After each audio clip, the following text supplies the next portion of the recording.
In this lecture, we're going to cover the NgStyle and NgClass directives. By the end of this lecture, you're going to understand when and how to use the NgStyle directive to set an element's style. You're also going to understand when and how to use the NgClass directive to set an element's class. Now we'll start with NgStyle. The NgStyle directive lets you set a given DOM element's CSS properties. And one way to set styles is by using the NgStyle directive and assigning it an object literal. So for our example application, we've got a component called NgStyle example. We again are just rendering a list and we're looping through a set of people which have a name and a country. So I'm just going to add the NgStyle directive to our li tag. And because I want to pass something into the NgStyle directive, I want to bind into it, I'm going to wrap it with the input property binding syntax with the square brackets. And I'm going to pass it an object literal.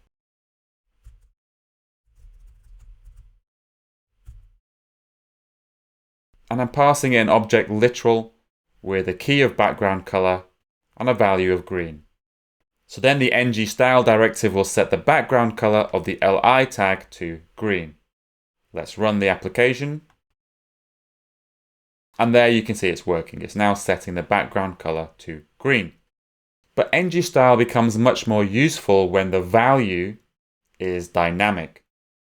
And the values in the object literal that we assign to NgStyle can actually be JavaScript expressions. And they are evaluated, and the result of that expression is used as the value of the CSS property. So instead of just assigning it to the string green, we can make this whole part here, this value, an actual JavaScript expression. So I'm going to use something called a ternary operator, which is like an if, a one-line if expression.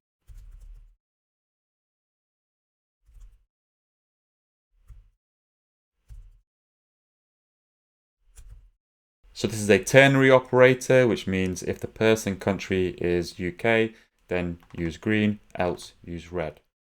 And now if I run the application,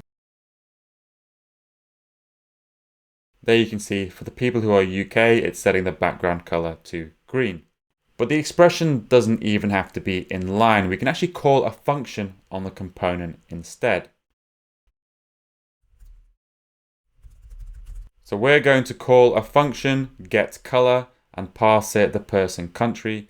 This function getColor needs to be on our component. So let's add it.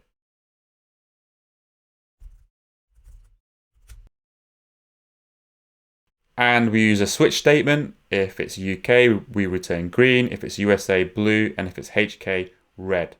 And I'm just actually missing a special bracket, curly bracket at the end. So now if we run this, now we can see that if it's UK, it's green, if it's USA, it's blue, and if it's Hong Kong, it's red. There's also an alternative syntax for setting styles. Instead of using the NgStyle directive, we can set individual style properties using the style.property syntax.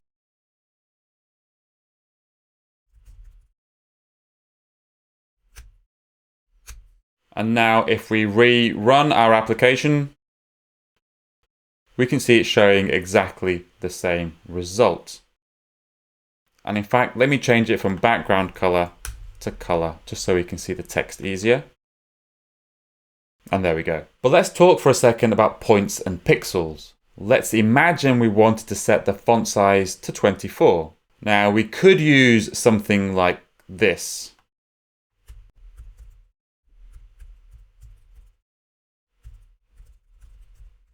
But this wouldn't work. It isn't actually valid CSS to just set the font size to the number 24. We also have to specify a unit such as pixels or EM. But Angular comes to the rescue with a special syntax, which is property.unit. So if we wanted to set the size to 24 pixels, we would write this. font-size.px. We could also use .am to express the font size in EMs, or even in percentage by using the percentage symbol. And this also works with the alternative syntax. So if we change this to style.fontSize, we then say .px, and we say that's equal to 24, and then we hit run. And there you go, now it's showing the font size as 24. And actually I'm just going to get rid of color for now. Now the NgClass directive allows us to set the CSS class dynamically for a DOM element. So there are two ways to use this directive. The first is by passing an object literal to the directive.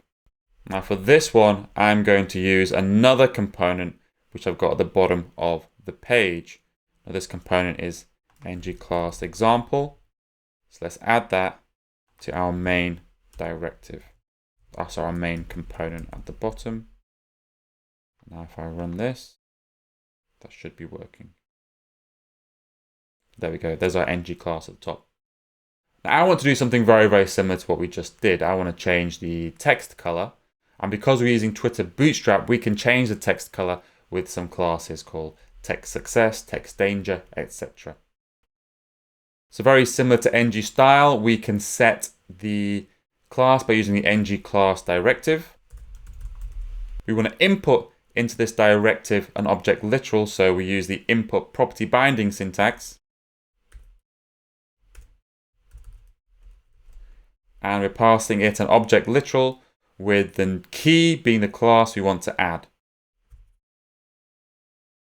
And the value being a condition or a Boolean value, or something that resolves into a Boolean value.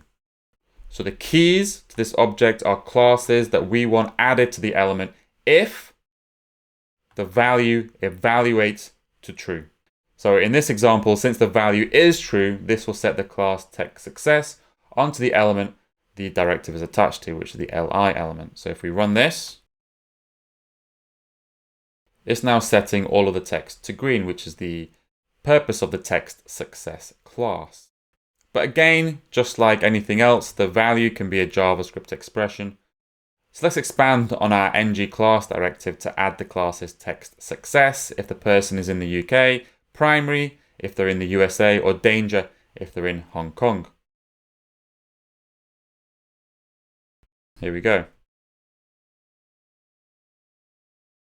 So if the person.country is UK, we add the text success class, USA, text primary, Hong Kong, text danger. So now if I run this, there we go, we're now saying multiple different colors depending on the country. So we use the NgClass directive if we want to set multiple classes, because an object literal can hold multiple keys. But there is an alternative shortcut syntax if we just want to set one class.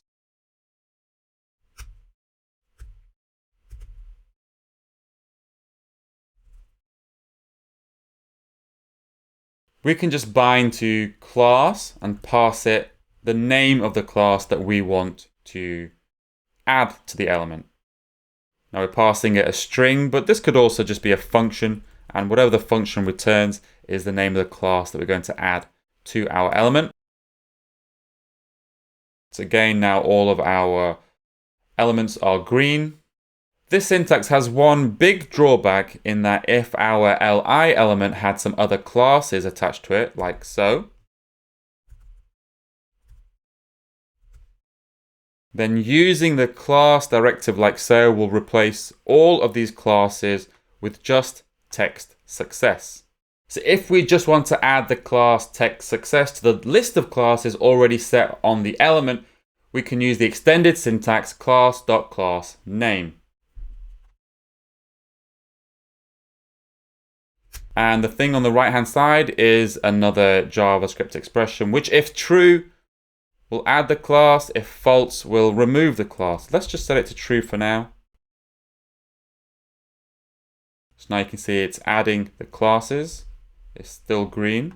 But if we inspect element, you can see the other classes are still there. It hasn't been replaced by the text success class.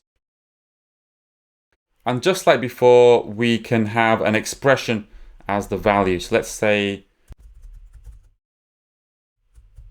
If the person.country is equal to UK, use a class of text success. There we go. And then we can actually have multiple values on the same element, as long as each of the classes you want to add is different. So let's add multiple values.